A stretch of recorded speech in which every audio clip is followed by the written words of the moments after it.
വിശുദ്ധ പൗലോസ് കോറിന്തോസുകാർക്ക് എഴുതിയ രണ്ടാം ലേഖനം. അധ്യായം 1. അഭിവാദനം. ദൈവ തിരുമനസാൽ യേശുക്രിസ്തുവിൻ്റെ അപ്പസ്തോലനായ പൗലോസും സഹോദരൻ തിമോത്തേയോസും കോറിന്തോസിലുള്ള ദൈവത്തിൻ്റെ സഭയ്ക്കും അക്കായിയായിലെങ്ങുമുള്ള വിശുദ്ധർക്കും എഴുതുന്നത്. നമ്മുടെ പിതാവായ ദൈവത്തിൽ നിന്നും കർത്താവായ യേശുക്രിസ്തുവിൽ നിന്നും നിങ്ങൾക്ക് കൃപയും സമാധാനവും. സഹനത്തിലൂടെ സമാശ്വാസം. നമ്മുടെ കർത്താവായ യേശുക്രിസ്തുവിൻ്റെ ദൈവവും പിതാവും കരുണയുടെ പിതാവും സകല സമാശ്വാസത്തിൻ്റെയും ദൈവവുമായവൻ വാഴ്ത്തപ്പെട്ടവനാകട്ടെ. ദൈവം ഞങ്ങൾക്ക് നൽകുന്ന സാന്ത്വനത്താൽ ഓരോ തരത്തിലുള്ള വ്യഥകൾ അനുഭവിക്കുന്നവരെ ആശ്വസിപ്പിക്കാൻ ഞങ്ങൾ ശക്തരാകേണ്ടതിനും ഞങ്ങൾ ദൈവത്തിൽ നിന്ന് അനുഭവിക്കുന്ന അതേ ആശ്വാസം തന്നെ അവരും അനുഭവിക്കേണ്ടതിനും അവിടുന്ന് ഞങ്ങളെ എല്ലാ ക്ലേശങ്ങളിലും സമാശ്വാസിപ്പിക്കുന്നു. ക്രിസ്തുവിൻ്റെ സഹനങ്ങളിൽ ഞങ്ങൾ സമൃദ്ധമായി പങ്കുചേരുന്നതുപോലെ ക്രിസ്തുവിലൂടെ സമാശ്വാസത്തിലും ഞങ്ങൾ സമൃദ്ധമായി പങ്കുചേരുന്നു. ഞങ്ങൾ ക്ലേശങ്ങൾ അനുഭവിക്കുന്നെങ്കിൽ അത് നിങ്ങളുടെ സമാശ്വാസത്തിനും രക്ഷയ്ക്കും വേണ്ടിയാണ്. ഞങ്ങൾക്ക് ആശ്വാസം ലഭിക്കുന്നെങ്കിൽ അത് നിങ്ങളുടെ ആശ്വാസത്തിനു വേണ്ടിയാണ്. ഞങ്ങൾ സഹിക്കുന്ന പീഡകൾ തന്നെ നിങ്ങളും ക്ഷമയോടെ സഹിക്കുന്നതിന് നിങ്ങൾക്ക് ശക്തി ലഭിക്കുന്നതിന് വേണ്ടിയാണ്.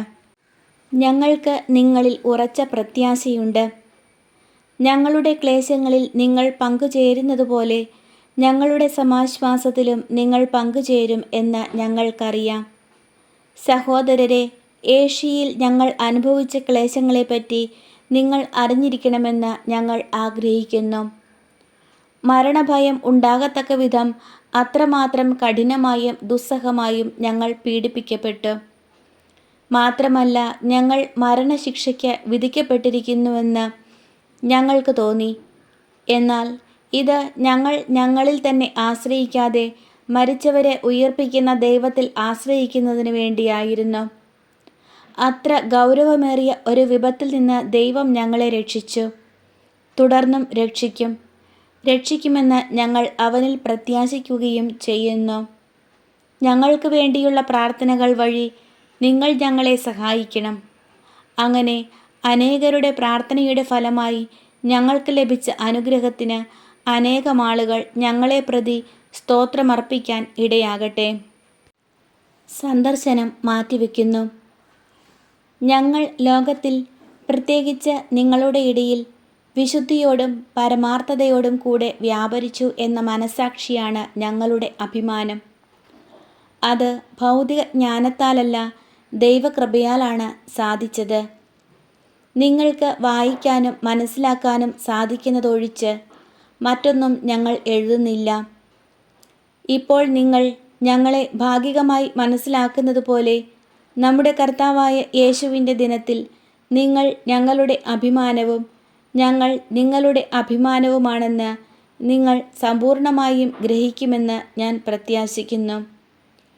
ഈ വിശ്വാസത്തോടെയാണ് നിങ്ങൾക്ക് വീണ്ടും കൃപ ലഭിക്കേണ്ടതിന് നിങ്ങളുടെ അടുത്ത് വരാമെന്ന് ഞാൻ നേരത്തെ നിശ്ചയിച്ചത്.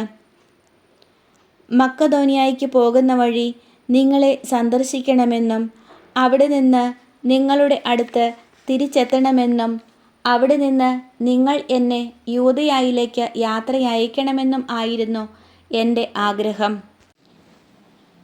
എൻ്റെ ഈ തീരുമാനത്തിൽ ഞാൻ ഉറപ്പില്ലാത്തവനായിരുന്നുവോ? ഒരേ സമയം അതെ എന്നും അല്ല എന്നും പറയാൻ മുതിരുന്ന ലൗകിക മനുഷ്യനെ പോലെയാണോ ഞാൻ പദ്ധതികൾ തയ്യാറാക്കുന്നത്? നിങ്ങളോടുള്ള ഞങ്ങളുടെ വാക്കുകൾ ഒരേ സമയം അതെ എന്നും അല്ല എന്നും ആയിരുന്നില്ല എന്നതിന് വിശ്വസ്തനായ ദൈവം സാക്ഷിയാണ്. എന്തുകൊണ്ടെന്നാൽ നിങ്ങളുടെ ഇടയിൽ ഞാനും സിൽവാനോസും തിമോത്തേയോസും പ്രസംഗിച്ച ദൈവപുത്രനായ യേശുക്രിസ്തു അതേയും അല്ലയും ആയിരുന്നില്ല, എല്ലായ്പ്പോഴും അതേ തന്നെ ആയിരുന്നു. ദൈവത്തിൻ്റെ സകല വാഗ്ദാനങ്ങളും ക്രിസ്തുവിൽ അതെ എന്ന് തന്നെ. അതുകൊണ്ട് തന്നെയാണ് ദൈവമഹത്വത്തിന് അവൻ വഴി ഞങ്ങൾ ആമേൻ പറയുന്നത്. ഞങ്ങളെ നിങ്ങളോട് കൂടെ ക്രിസ്തുവിൽ സ്ഥാപിച്ചിരിക്കുന്നതും അഭിഷേകം ചെയ്തിരിക്കുന്നതും ദൈവമാണ്. അവിടുന്ന് നമ്മിൽ തൻ്റെ മുദ്ര പതിക്കുകയും അച്ചാരമായിട്ട് തൻ്റെ ആത്മാവിനെ നമ്മുടെ ഹൃദയങ്ങളിലേക്ക് പകരുകയും ചെയ്തിരിക്കുന്നു. നിങ്ങളുടെ ഗുണത്തിനു വേണ്ടിയാണ് ഞാൻ കോറിന്തോസിലേക്ക് വരാതിരുന്നത്.